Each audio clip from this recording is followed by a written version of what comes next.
This is very embarrassing because I haven't done that in a year. I moved. I live in Berlin now. I live outside of Berlin, but I'm gonna move again in November. But it's so nice to, I have a stable home now for about half a year. The last videos, if you remember, they've been all from different people's houses, so that was fun. Not really. And I also got COVID. And that's all the news that happened. Are they?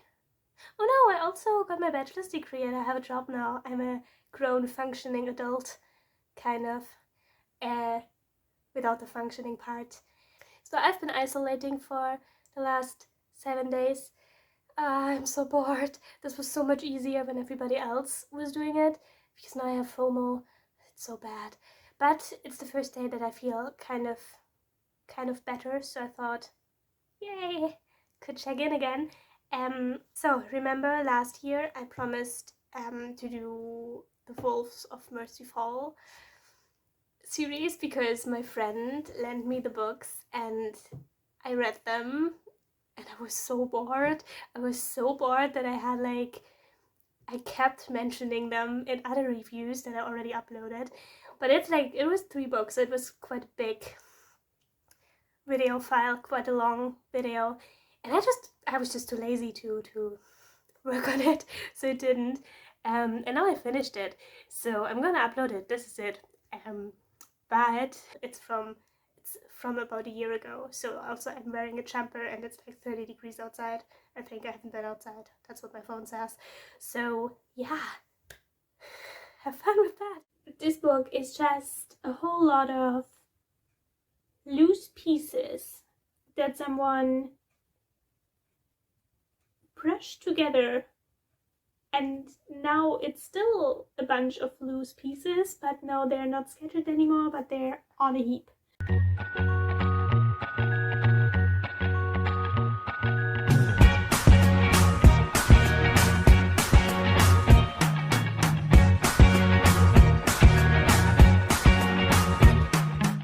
Hello and welcome or welcome back, whatever fits you most, to Amazingly Bookish. My name is Annie and today you get the promised review for the Wolves of Mercy Fall series by Maggie Stiefvater. Disclaimer: I didn't like the series, so my opinion will reflect that. If this is your favorite series, or if you just have strong positive feelings about this book series, then you might not want to watch the video. I have the German books. Those will be the covers that I display to you. This is book number 1. It's called After Summer, or Shiver in English. This is book number 2. It's called Rests the Light, or actually, this is the 3rd book, Green, and it's called In Your Eyes, or Forever in English. This series was quite famous back in its day, shortly after Twilight came out, I think. No comment on that, just stating some facts. First book, After Summer, or Shiver.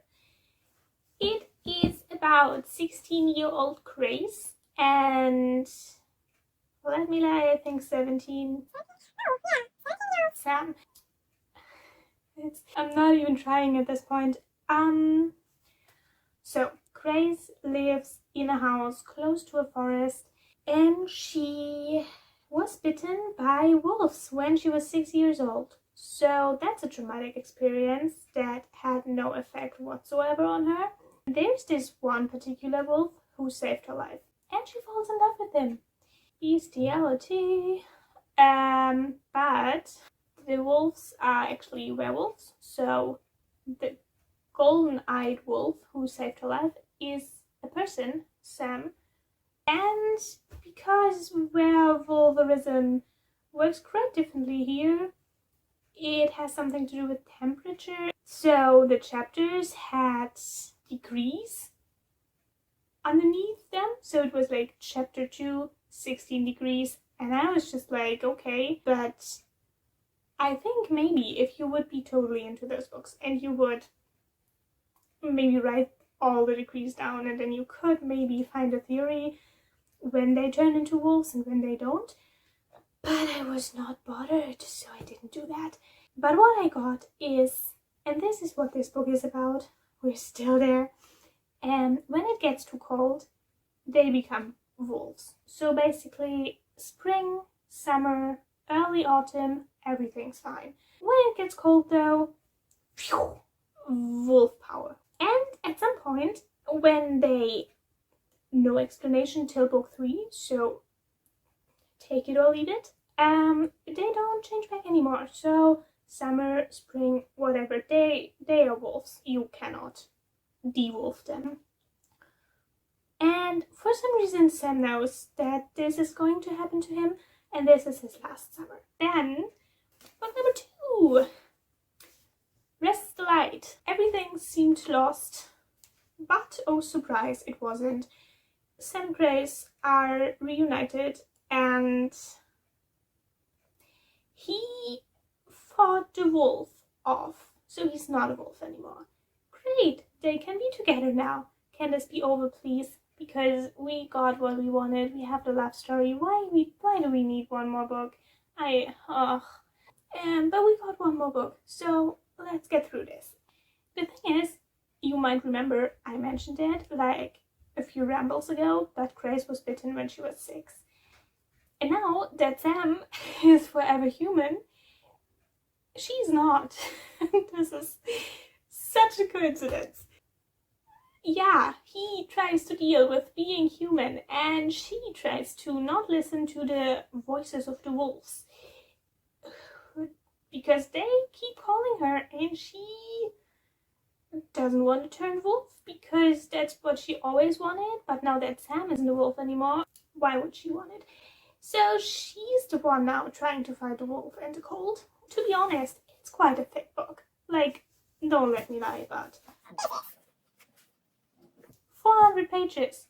Just for having the same story that we had in book 1, but reversed. Oh man, people making money off that shit. And then, book number 3. It is In Your Eyes, or Forever, and I have personal beef with Forever. Just because it was so long and so boring. But that's not where we are, so keep focused. This book is cream, not the point. This book is about spring. It's spring again. Yay! We have been doing this for a whole year. At the end of the second book, Grace actually turned wolf, like who would have guessed? Now Sam's waiting for her. That's basically how book 3 starts. Then there's also a thriller element because people keep dying, and especially this one girl. She is found dead, and Sam is shortly like, oh, Hope, is that Grace? It's not Grace, like, she's the protagonist. She's not dying. It's not that kind of a thriller, sadly. And because people keep dying, there's this rich dude who is the father of another quite important character in the book, and he wants to start like a whole hunting spree on the wolves. But the wolves are Sam's family, and he doesn't want them to die, naturally. So he tries to come up with a plan. But since Grace is still turning wolf from time to time, and he is totally lost without her, so we need another 500 pages to come up with a plan and keep following the plan. That's basically it. Okay, so I'm gonna tell you about my opinion. Or more because you already know that I didn't like them, but more about why I didn't like them and all my little pet peeves with this book. So, firstly, the length of those books is in no way, shape or form adequate to what the story contains. Like, you could have pressed the story part of it, like the important, consistent kind of story, in way less pages. We have the characters. We have 16-year-old Grace, we have Sam, we have Isabel. Isabel was the most enjoyable character in this whole series. I loved her. We have Cole, who's not important, but he's still there. So all the characters, apart from Isabel, they were so plain and boring. Oh my gosh. Those books, they contain the most boring characters I have ever had the displeasure to read about. This is basically fan fiction. Like, when I started writing, I found it so interesting to have a lot of characters, and they were all so important to me, so I just gave everybody a view and everybody a backstory and everybody throwback chapters and memories and stuff to deal with, and it got so long. Hence what happened here. It's not working. Like, it obviously is working because those books sold a lot. But it's not how it should work, just because it gets all over the place and it gets boring and you can't follow. Like, of course, books with many, or not so many, but more than one point of view, that works. But you have to know how to do it. Like, and if you need it. Because, like, if it's a love story, then we want to get to know those people because we want to root for them. That's the ideal plan of writing a romance book. But if you have 5 or even 6 different characters, and they all have kind of a love story, not as big as the one our protagonists have, but still a love story and still stuff to deal with, you don't really know what you should focus on. You don't really know where to... Even though this is a fantasy romance novel, she wasn't focused on telling us about Sam's very traumatic childhood, but it's like always the same piece of traumatic childhood. Like, it's always this one scene in the bathtub. There's never, my parents took me out to McDonald's before I became a wolf and they thought I was a demon and then they tried to kill me. Nothing. It was never, and it's not even, they always were abusive. And I was always scared for my life. Thank God that Beck got me out of there. So there's this one part where Sam seems to be a bit pissed at Beck that he actually got him out of there, because he was the reason in the first place that Sam's parents abused him, if you want, because he was the one turning him into a wolf. Hence why his parents thought he is a demon, because they were like normal people, and if your son suddenly turns into a wolf, something's wrong. But that would mean, and there's my train of thought again, that there must be any memories of a happier childhood. Anything but this one scene. We have 3 books, and all we know about him is that he works in a bookstore, that he has one traumatic memory, not to downplay that, but like character growth, and that he loves Grace. He's not able to do anything on his own without Grace. He is very... So the thing is, you can be how the hell you want. You can be what you want. You can be... Just be. The only thing is, I think Maggie's Stiefvater try to... So it totally doesn't fit the timeline, but it feels like she read all the disgusting books out there that claim to be romance novels. I've read them all. I hated them all. And then she thought, oh wow, that's abusive. I'm gonna do something totally different. And she did. Like, she created a character totally different to those main love interests. The only thing is, he is so contrary to those people that he falls into another extreme, which is extremes are always bad, and this one is particularly bad because it's so boring. I tried to come up with a better word because I used boring already, but it is so boring and plain. He has a lot of feelings, which is fine. Have a lot of feelings if you like. You can do that. And he writes songs about it.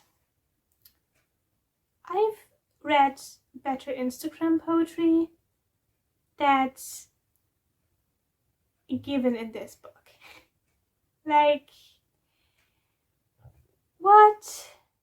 And that's not all. Because they don't have a backstory, it is quite hard to get to a point where you can say, oh, those characters grew, oh, see where they started and look at where they are now. Because they just didn't really change. Like, the wolf thing changed.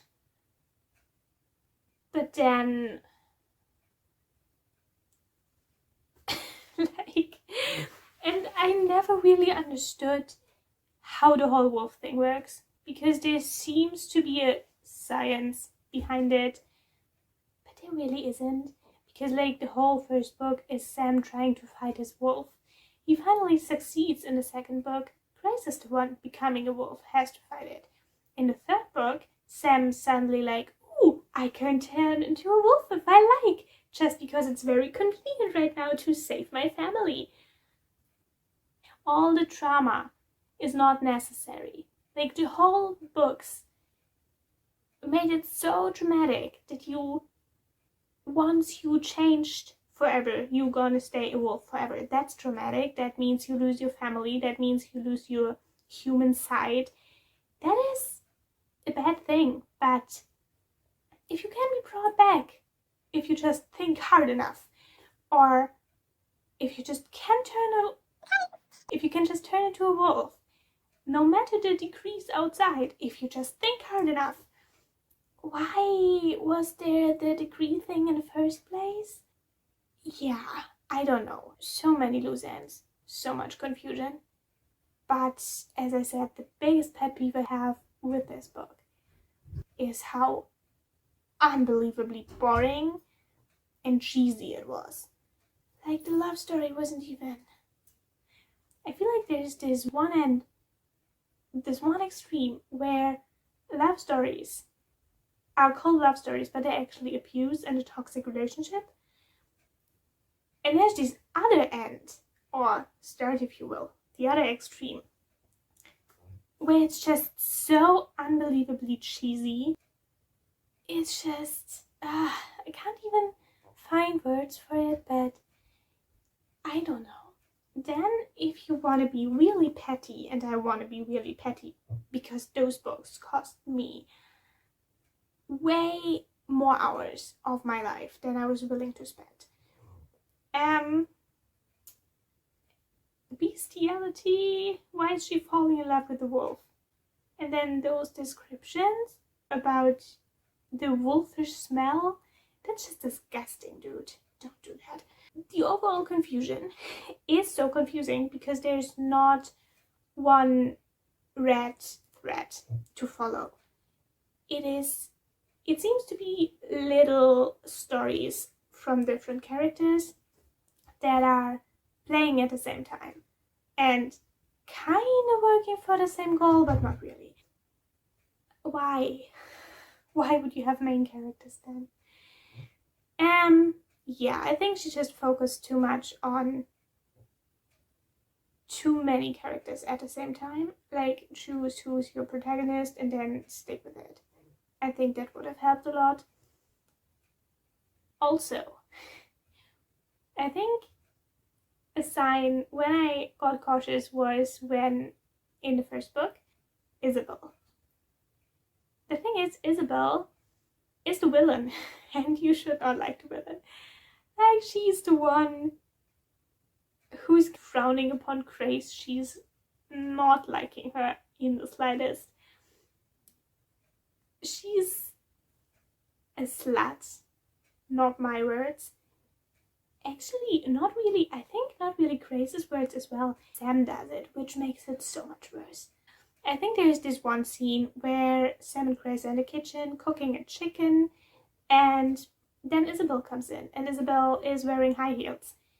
And Sam's thinking something like, oh, she and her slutty high heels. And I'm just like, why would you have to call them slutty? Can't she wear high heels if she wants to wear high heels? Like, what is your problem? Okay, so what I wanted to say with that is that Sam compares Grace to all the other girls and constantly mentions how much better she is, like because she doesn't wear slutty high heels, and being not a person who slut shames, obviously, because that's not a cool girly thing to do. So she has Sam do it for her. And he is praising Grace so much. She is a goddess in his eyes. And not the good kind of goddess, not the sexy, I just like my spouse kind of goddess, but like he puts her on a pedestal and she's not coming down from there anytime soon. It is creepy in the best way and a red flag in the worst. Like, she can't do anything wrong. Everybody else does stuff wrong, but Grace can't. Grace is just perfect. Grace is not a slut. Grace is this overachiever human being that's not even... I can't. I don't want to anymore. Don't put me through this ever again. I was so annoyed. So now I got rambly again. This was basically the last chapter of this whole review. I promised you to do it. Here you have it. This was my review of the Wolves of Mercy Falls. Wolves of Mercy Falls book series. Read it if you want to. Read something better if you want to spend your time wisely. I don't know. Also, no, I don't think I hated it because I read it when I was a 25-year-old student and not a 13-year-old little girl. If you want to read a fanfic that is scattered all over the place, you can get that for free. Anyway, big shout out to Kiki, who will never see this. Yeah, thanks. You can have them back, I don't want them anymore.